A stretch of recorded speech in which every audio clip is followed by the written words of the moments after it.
आकाशवाणी लखनऊ से प्रस्तुत हैं प्रादेशिक समाचार।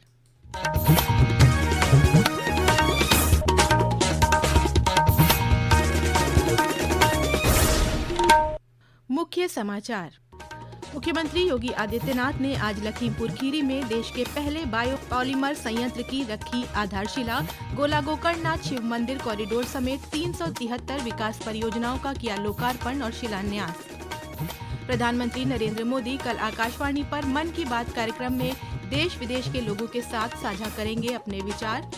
महाकुंभ में पवित्र स्नान करने वालों की संख्या पहुंची 60 करोड़ के पार। केंद्रीय स्वास्थ्य मंत्री जेपी नड्डा और केरल के राज्यपाल राजेंद्र विश्वनाथ अर्लेकर ने आज संगम में लगाई डुबकी। और काशी विश्वनाथ धाम में महाशिवरात्रि के लिए किए जा रहे विशेष प्रबंध। ट्रस्ट ने भारी भीड़ के चलते दिव्यांगजनों, बच्चों और वृद्धजनों से ऑनलाइन दर्शन का किया अनुरोध।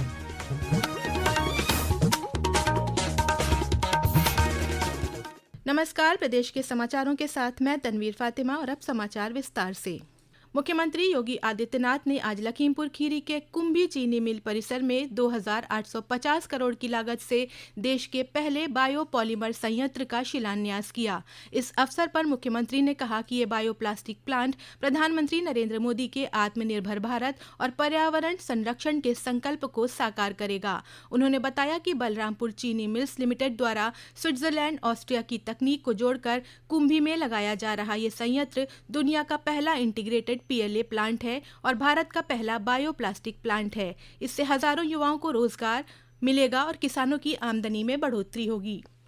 दुनिया का पहला इंटीग्रेटेड पीएलए प्लांट है और भारत का पहला बायोप्लास्टिक का प्लांट है, जो यहाँ पर प्लास्टिक का एक सब्स्टिट्यूट लेकर के जीरो नेट के लक्ष्य को प्राप्त करने की दिशा में आगे बढ़ेगा। आज उत्तर प्रदेश के अंदर निवेश के लिए जो अनुकूल वातावरण बना है, आदरणीय प्रधानमंत्री मोदी जी के मार्गदर्शन में, उनके नेतृत्व में आज उस प्रकार का उत्तम वातावरण प्रदान करने में हमें सफलता प्राप्त हो रही है। इसके बाद मुख्यमंत्री ने लखीमपुर खीरी में गोला गोकर्णनाथ शिव मंदिर कॉरिडोर के निर्माण कार्य का शिलान्यास किया। इस अवसर पर उन्होंने 1622 करोड़ रुपए की 373 विकास परियोजनाओं का लोकार्पण और शिलान्यास भी किया। कार्यक्रम को संबोधित करते हुए मुख्यमंत्री ने कहा कि लखीमपुर खीरी पर्यटन की दिशा में नए युग की शुरुआत को आगे बढ़ाएगा। उन्होंने कहा कि गोला गोकर्ण कॉरिडोर को बनाने के लिए विस्थापित परिवारों को आवास की सुविधा उपलब्ध कराई जाएगी। सौंदर्यीकरण के साथ साथ लोगों के जीवन को सुगम बनाना सरकार की प्राथमिकता है। लगातार विकास के पथ पर अग्रसर जनपद योग्य जनप्रतिनिधियों के मार्गदर्शन और नेतृत्व में जनता की बुनियादी सुविधाएं हो, रोजगार की उपलब्धता हो, विकास की नई नई परियोजनाओं को आगे बढ़ाने का कार्यक्रम हो, उन सभी को द्रुत गति से आगे बढ़ाया जा रहा है। और उसी क्रम में आज मुझे शिवरात्रि के ठीक पहले यह सौभाग्य प्राप्त हुआ है। प्रधानमंत्री नरेंद्र मोदी कल सुबह 11 बजे आकाशवाणी पर मन की बात कार्यक्रम में देश विदेश के लोगों के साथ अपने विचार साझा करेंगे। ये मासिक रेडियो कार्यक्रम की 119वीं कड़ी होगी। ये कार्यक्रम आकाशवाणी और दूरदर्शन के समूचे नेटवर्क, आकाशवाणी समाचार वेबसाइट और news on AIR mobile app पर भी प्रसारित होगा। प्रयागराज महाकुंभ में पवित्र स्नान करने वाले श्रद्धालुओं की संख्या आज 60 करोड़ के पार पहुंच गई। पवित्र संगम में आज देर शाम तक 1 करोड़ से अधिक लोगों ने आस्था की डुबकी लगाई। महाकुंभ में विशिष्ट लोगों का आना भी निरंतर जारी है। केंद्रीय स्वास्थ्य मंत्री जेपी नड्डा ने आज संगम में डुबकी लगाई और पूजा अर्चना की। उनके साथ मुख्यमंत्री योगी आदित्यनाथ, उप मुख्यमंत्री ब्रजेश पाठक, भाजपा प्रदेश अध्यक्ष भूपेंद्र चौधरी सहित अन्य लोग मौजूद रहे। इसके बाद श्री नड्डा ने लेटे हनुमान मंदिर और अक्षय वट का दर्शन पूजन किया।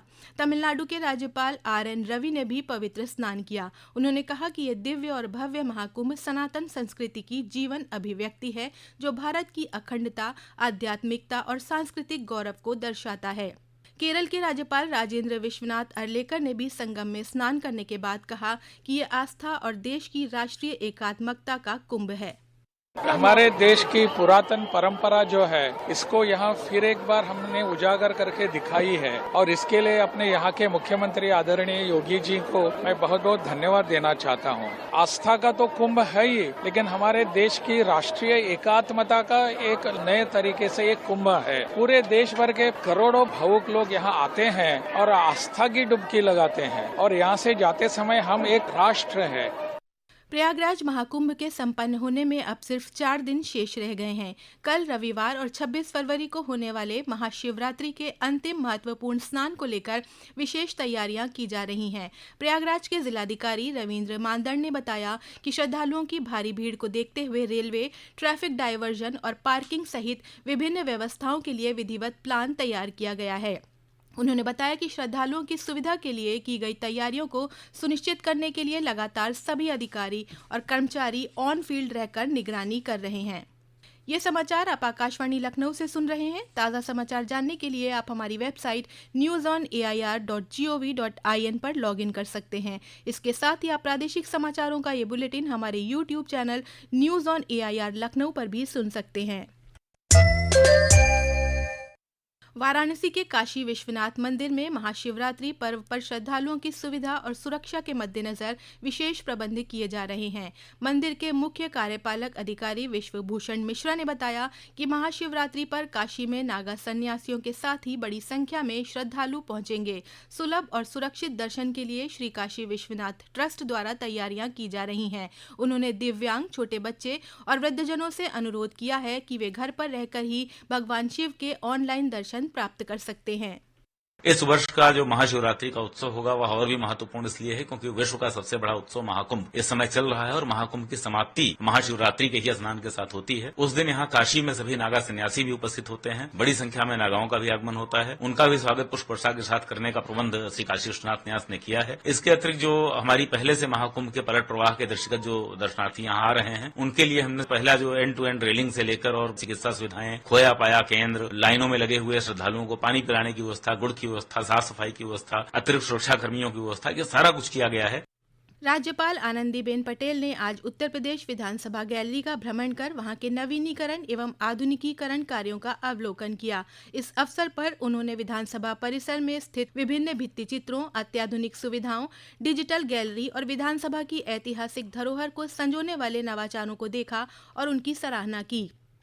राज्यपाल ने digital museum, sound and light show, विधानसभा के कार्यालय, बैठक कक्ष, राजर्षि पुरुषोत्तम दास हॉल, विधानसभा मंडप, संसदीय दल के कार्यालय का भी अवलोकन किया।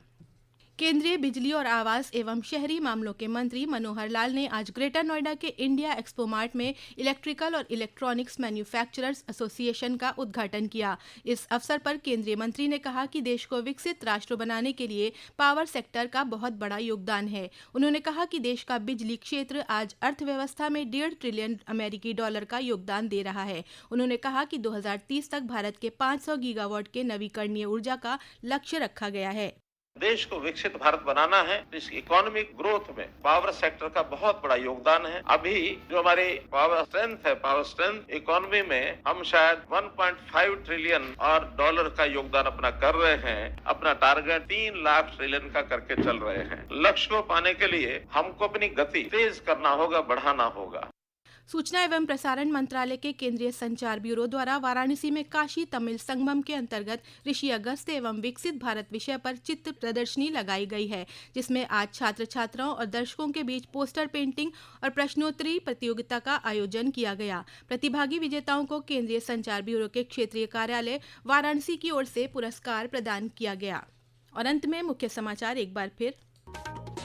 मुख्यमंत्री योगी आदित्यनाथ ने आज लखीमपुर खीरी में देश के पहले बायोपॉलीमर संयंत्र की रखी आधारशिला।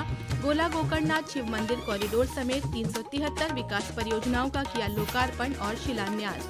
प्रधानमंत्री नरेंद्र मोदी कल आकाशवाणी पर मन की बात कार्यक्रम में देश विदेश के लोगों के साथ साझा करेंगे अपने विचार। महाकुंभ में पवित्र स्नान करने वालों की संख्या पहुंची 60 करोड़ के पार। केंद्रीय स्वास्थ्य मंत्री जेपी नड्डा और केरल के राज्यपाल राजेंद्र विश्वनाथ अर्लेकर ने आज संगम में लगाई डुबकी। और काशी विश्वनाथ धाम में महाशिवरात्रि के लिए किए जा रहे विशेष प्रबंध। ट्रस्ट ने भारी भीड़ के चलते दिव्यांगजनों, बच्चों और वृद्धजनों से ऑनलाइन दर्शन का किया अनुरोध।